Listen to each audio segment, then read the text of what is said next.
Alors bonjour Yannick. Bonjour, salut. Alors tu vas nous raconter aujourd'hui un défi que tu as fait, donc un défi assez surprenant où tu as voyagé sans argent, c'est bien ça? Ouais, c'est exact. J'ai voyagé pendant 17 jours environ. Alors qu'est-ce que tu as ressenti? Qu'est-ce que tu as vécu? Qu'est-ce qui t'est arrivé? Comment est-ce que tu as fait Il y aura un gros cut. Comment est-ce que tu as fait sans argent pour survivre en fait, en quelque sorte? Et qu'est-ce que tu as appris surtout? C'est ça qui nous intéresse. Qu'est-ce que tu as appris? Comment est-ce que j'ai fait sans survivre? En fait, j'utilise les ressources, donc moi mes ressources personnelles, qui sont relationnelles, qui sont aussi le fait que que j'ai fait du sport, donc que je peux aussi tenir sans manger peut-être une journée, 24 heures ou un jour et demi. J'ai utilisé les ressources des gens que j'ai rencontrés. Donc chaque personne, en fait, elle a énormément de ressources. Elle peut te nourrir pendant des jours et des jours, elle peut te loger, elle peut connaître une autre personne qui peut te loger, elle peut t'emmener en voyage. Et c'est ce que j'ai fait à chaque fois. Et donc en fait, j'ai utilisé chacune des personnes que je rencontrais, qui ont pu me donner de l'argent, qui ont pu me donner aussi à manger, m'offrir à manger après leur avoir parlé. La chose importante que j'ai envie de dire là-dessus, c'est que je suis vraiment parti dans l'état d'esprit et l'optique de ne pas mendier. Vraiment, j'ai mendié à aucun moment. J'étais en mode, s'il vous plaît, donnez-moi quelque chose à manger. Jamais j'ai fait ça.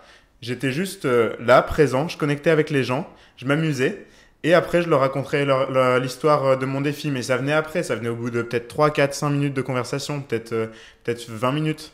Et après, ils se sentaient redevables. Et comme la connexion était déjà créée, et bah, ils m'offraient des trucs et je suis parti dans des endroits incroyables. Quand tu dis que les gens ils se sentaient redevables, quand tu leur expliquais le défi, qu'est-ce que tu veux dire par là? C'est-à-dire que tu...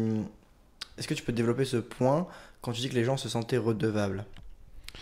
Je pense qu'en fait, j'offre tellement de valeur à une personne, donc je la fais se sentir vraiment bien. Je lui donne aussi envie de rêver par le fait de faire un défi que eux ils ont envie de faire, mais qu'ils osent pas faire. Et du coup, ils se sentent un peu comme ah mais j'ai envie de contribuer à ça et j'ai envie de lui donner de l'argent et j'ai envie de faire une bonne action. J'ai eu aussi des gens, par exemple, j'ai été pris en stop alors que je faisais du stop par un bus. Et le mec du bus, enfin c'était un truc de fou. Le mec du bus, eh ben, il était trop content parce il s'est dit, oh j'aide quelqu'un. Et donc en fait, il a gardé aussi cette bonne émotion pour toute la journée. Et je pense que ça a aussi embelli sa journée. Et le fait de donner un petit peu, juste un petit peu, et ben ça embellit. Du coup, ils ont envie et besoin, enfin ils n'ont pas besoin de donner. En fait, je leur donne envie de donner et eux, ils ont envie de donner par eux-mêmes pour eux, leur image d'eux-mêmes, etc. Et quand tu as créé une connexion avec quelqu'un, c'est dur de lui dire bah vas-y, reste dans la merde, moi je m'en fous, alors que tu as tellement de ressources que tu peux en partager un peu, quoi. Est-ce qu'il y a eu particulièrement des moments qui ont été plus difficiles? Genre vraiment, je Ouais. t'ai dit, voilà, vraiment c'est chaud, je vais galérer, il faut que je craque, que j'annule ce défi, sinon je vais pas m'en sortir. J'ai jamais eu ce moment-là. J'ai eu des moments qui étaient très difficiles. J'ai jamais à aucun moment pensé annuler le défi. Mais alors là, je suis parti avec un état d'esprit qui était tellement en béton. Je savais que j'étais bon physiquement et que j'étais bon mentalement et que j'allais réussir quoi qu'il arrive. À partir de là, ben, j'avais besoin de rien d'autre. Par contre, des moments difficiles, ouais, j'en ai vécu. Un moment où, bah, c'était même le premier jour où je suis arrivé, donc j'ai trouvé un appartement où dormir le soir, mais j'ai pas mangé. Le matin, j'ai quasi pas mangé non plus, un petit bout de sandwich ou un petit truc. Et à 18-19 heures le lendemain, donc ça faisait quasi 24 heures que j'avais pas mangé depuis que j'étais parti de Lille. Et là, j'avais vraiment faim, j'avais ultra faim. Et je parlais avec une personne, et cette personne, elle m'a donné juste de l'eau parce que j'ai rien mendié, mais elle ne se rendait même pas compte à quel point j'avais faim en fait. Sinon, il serait juste passé chez lui, il m'aurait donné un truc, ou il aurait été m'acheter un truc à la boulangerie. Mais non, j'étais comme ça. Et quand j'ai pu enfin manger, c'était tellement bon, c'est waouh, incroyable. Genre, c'est comme si tout tes sens, tu redécouvres tous tes sens et t'as de la gratitude pour la personne qui t'offre ça. T'as de la gratitude de ressentir quelque chose d'aussi bon et ça fait si longtemps. Et t'as juste en fait ta sensibilité qui est augmentée et c'est vraiment une expérience qui est assez dingue. Au final, d'une expérience qui paraît normale pour tout le monde d'aller manger quelque chose, quoi. un peu un retour aux sources, quoi. Tu te reconcentres, enfin reconnectes à ce qui est vital, ce qui est vraiment important et à ce que d'autres n'ont pas, par exemple. Et tu te rends vraiment compte de la valeur des choses qui peuvent paraître simples. Est-ce que c'est un peu ça? Ouais, ça c'était une des raisons et un des buts principaux pourquoi j'ai fait ce voyage. C'est pour moi un processus de nettoyage en fait. De nettoyage de tout ce qui est pas nécessaire dans la vie, de se rendre compte qu'on peut vivre avec rien, avec vraiment pratiquement rien, de se rendre compte aussi que la vie est tellement belle et qu'il y a tellement de moments qui sont incroyables qu'on laisse juste passer comme ça, mais en fait il faut les vivre, il faut juste croquer dans ces moments et ça m'a rendu vraiment en fait beaucoup plus centré sur mes ressentis et sur moi ce que j'aime et du coup j'en ressors mais vraiment avec un désir de vivre et une envie de partager qui est énorme parce qu'on m'a partagé tellement en fait et donc ça met beaucoup plus de valeur ouais, sur des choses qui semblent insignifiantes mais qui ont tout leur sens et par contre d'autres choses qui semblent tellement signifiantes mais qui n'ont aucun sens, comme l'image qu'on peut avoir sur tel réseau social ou l'image de telle chose ou machin.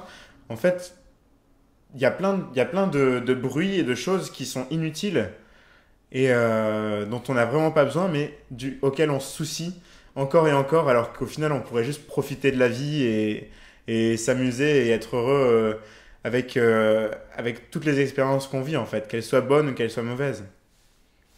C'est impressionnant.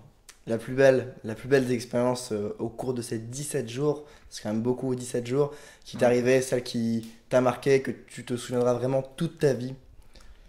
La plus belle, c'était justement la rencontre dont je parlais le deuxième jour. En gros, j'ai rencontré un mec qui était vraiment incroyable, qui avait un projet de cinéma, qui était étudiant dans des arts ou dans je sais plus quoi, et qui faisait ça à côté. Et en plus, à côté, il faisait un job. C'était guetteur d'incendie. Ce job-là, je l'avais jamais entendu parler avant. Non plus. C'était sur les hauteurs de Marseille, du coup. Il se rendait en voiture et il avait une tour de guet. Donc on marchait pendant 45 minutes, une heure pour arriver à la tour de guet tout en haut. Et il regardait pendant toute la journée, voir s'il y avait des incendies ou pas en fait. Et donc moi, j'ai proposé le jour où j'avais vraiment faim, où lui, il m'a donné que de l'eau. Et ben en fait, je lui ai, comme il m'avait dit que le lendemain, il allait faire ça. Et ben, j'ai dit, bah voilà, tu peux m'emmener et j'ai envie de venir. Il m'a donné un point de rendez-vous à 12h30 à un rond-point. J'ai dormi dans une issue de secours d'hôtel enfin, je suis rentré par l'issue de secours, j'ai dormi tout en haut. Et puis, donc j'ai mal dormi, mais je me suis réveillé, j'étais prêt pour cette expérience. Et là, j'ai juste vécu un truc de malade, quoi. On est monté sur les hauteurs, on a couru, j'ai rencontré lui, qui était une personne incroyable et formidable et qui connaissait énormément de choses, rempli d'amour et de compassion pour les autres, et une fille qui était aussi juste super jolie, comme lui, ils étaient super beaux tous les deux, et ils avaient vraiment un bon état de pensée, et ils étaient vraiment genre remplis d'amour, de joie, de plaisir, de vie, etc. Et on a parlé pendant enfin, des heures, j'ai fait de l'escalade, je suis allé courir, on a pris des photos, on a contemplé l'horizon pendant toute la journée et je suis revenu de là, on est reparti en voiture de là et j'ai vraiment pleuré dans la voiture tellement c'était beau en fait ce que j'avais vécu. Et ouais, ça m'a touché mais énormément. Et c'était juste une expérience humaine qui était vraiment simple, mais qui était pleine de sens, quoi. Et on faisait de l'art aussi, on y collait certaines choses, où il découpait des phrases dans des livres, et il les collait avec des images qu'il trouvait dans des magazines pour donner un certain sens et tout. C'était vraiment une belle expérience, et on a eu des conversations qui étaient ultra profondes. Alors, je t'amène à une nouvelle question. Cette question, c'est qu'est-ce que tu conseillerais de faire à ceux qui veulent se lancer dans ce défi, c'est-à-dire de faire un voyage sans argent? Qu'est-ce que tu conseillerais de faire? Alors pour les gens qui veulent vraiment se lancer dans une expérience comme ça, je conseillerais d'abord d'être prêt physiquement et mentalement. C'est-à-dire de pas avoir de problème de santé qui soit grave de base, d'avoir une bonne hygiène de vie, un entraînement un peu sportif, etc. Parce que ça peut être dur certains jours au niveau cardio et donc pas de problème aussi parce que on peut arriver à des jours où on mange pas pendant une journée ou pendant un jour et demi parce qu'on n'a pas à manger simplement. Donc ça peut être challengeant.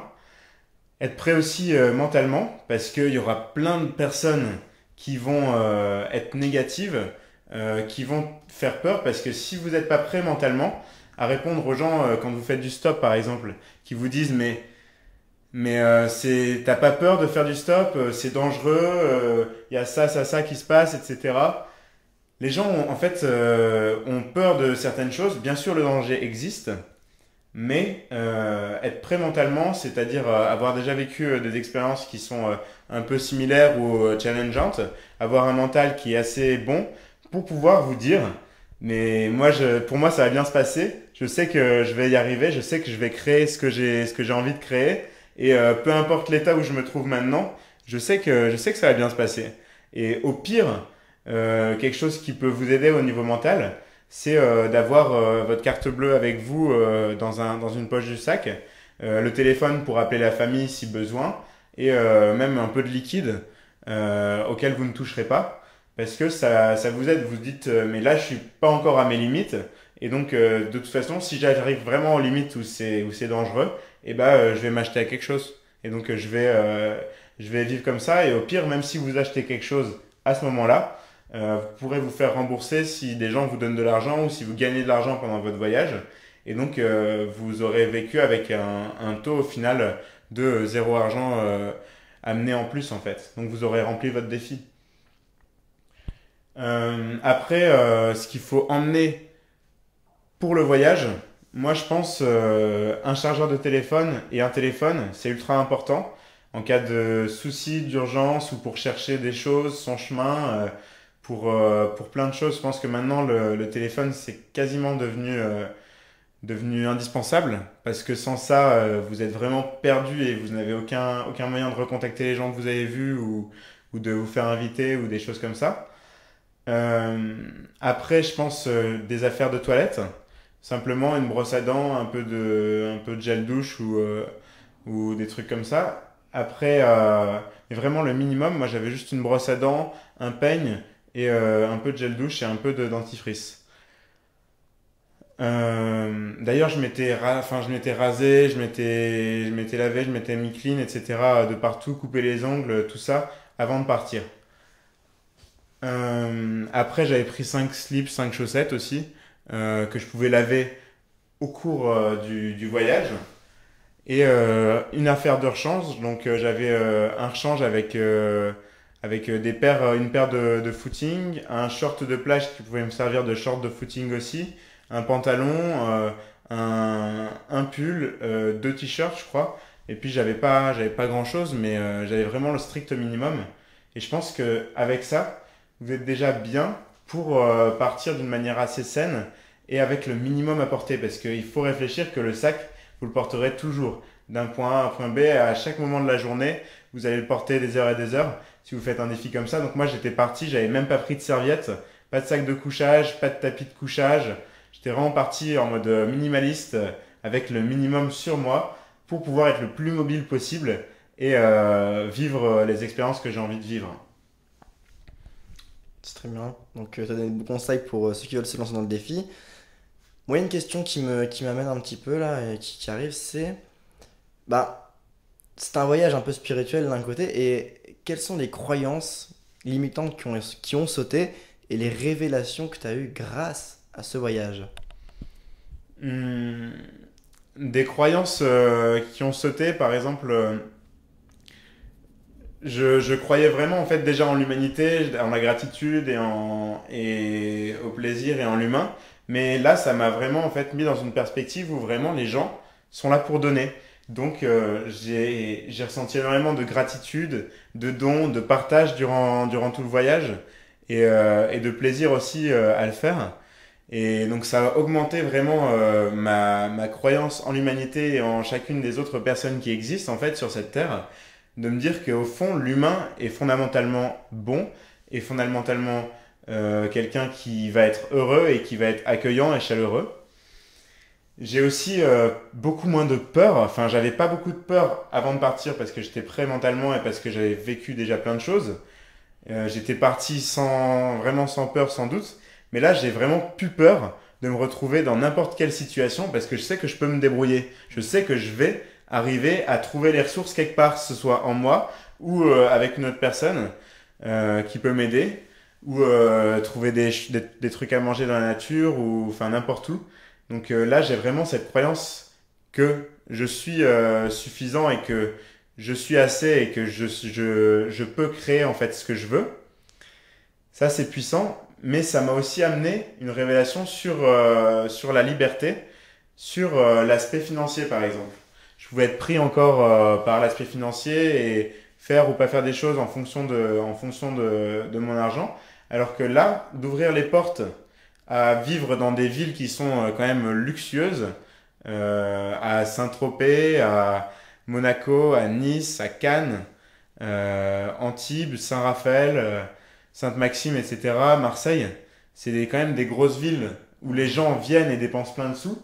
Moi, j'ai pas eu à dépenser de sous et donc j'en suis arrivé à la révélation aussi que je peux en tout moment faire, avoir et être tout ce que je veux, quand je veux, où je veux, parce que si je veux créer un business, je vais pouvoir le créer, je vais pouvoir me focaliser dessus et je vais pouvoir y mettre toute mon énergie et mon attention et devenir plutôt riche parce que j'ai toute cette ressource et toute cette envie. Mais en même temps, je peux, si je choisis de pas faire ça et de partir en voyage avec des potes ou de vivre frugalement ou de faire plein de choses qui sont nouvelles, et ben au final, je peux aussi choisir ça. Du coup, la liberté a pris une grande place parce que j'ai le choix, j'ai vraiment le choix et j'ai plus de vraies obligations parce que du jour au lendemain, je peux au final tout plaquer et partir dans un environnement qui m'est hostile et survivre. J'avais choisi ces villes-là et c'est le sud de la France. Pourquoi? Parce que je connaissais personne. Donc j'avais vraiment tout le travail à faire. J'aurais été dans une ville où je connaissais plus de monde, ça aurait été beaucoup trop facile comme défi et ça en aurait pas valu le coup. Il n'y aurait pas cette sortie de zone de confort. C'est ça. Il y aurait pas ce challenge qu'on se met à soi-même et cette découverte des gens. Et par exemple, maintenant dans ces villes, bah, c'est devenu dans ma zone de confort parce que maintenant je connais des gens là-bas qui peuvent m'héberger, qui peuvent me loger, que j'ai envie de revoir et qui ont envie de me revoir, etc. Donc ouais, ça construit le réseau. Aussi un truc important que j'avais oublié sur le fait sur un conseil de partir sans argent comme ça, faites-le quand il fait quand même chaud, parce que c'est plus facile en fait. C'est plus facile. Pourquoi? Parce que j'ai pu dormir à la belle étoile ou sur la plage, alors que enfin, il faisait assez chaud pour faire ça. Je pouvais me doucher sur les douches de la plage, aller faire mon tour dans la mer, revenir, me doucher, me laver et repartir pour mon voyage. Et c'était très très bien quoi. Donc, s'il y a des gens qui veulent te poser des questions, comment est-ce qu'ils peuvent faire? Alors si vous voulez me poser des questions, moi j'ai mon Instagram, Yannick Poupi. J'ai mon Facebook, Yannick Poulain.